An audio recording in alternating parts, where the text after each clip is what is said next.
नमस्कार, मैं मंगला कांकरिया। आज हम बनाने वाले हैं मैंगो पाइनएप्पल जूस।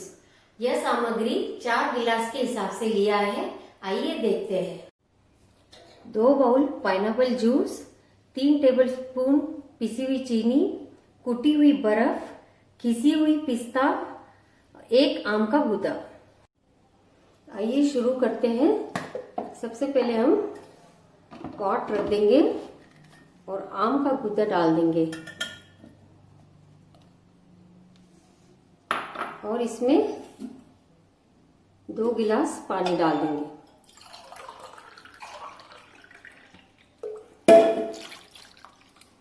और हम इसे मिक्सी में पीस लेंगे।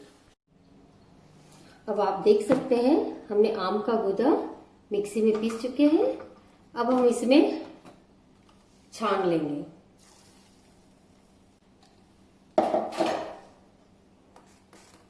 अब हमने ये आम का गूदा हमने छान लिया है।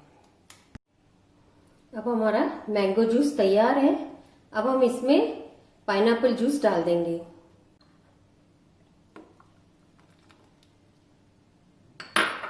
और 3 टेबलस्पून पिसी हुई चीनी डाल देंगे और इसे अच्छे से एक साथ कर लेंगे।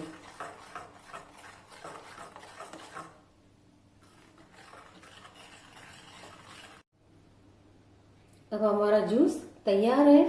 अब हम इसके ऊपर कुटी हुई बर्फ, पिस्ता बुरका देंगे। अब आप इसे सर्व कर सकते हैं। अब हमारा मैंगो पाइनएप्पल जूस तैयार है। अगर आपको रेसिपी पसंद आई हो तो लाइक करें, शेयर करें और सब्सक्राइब करें। Thank you.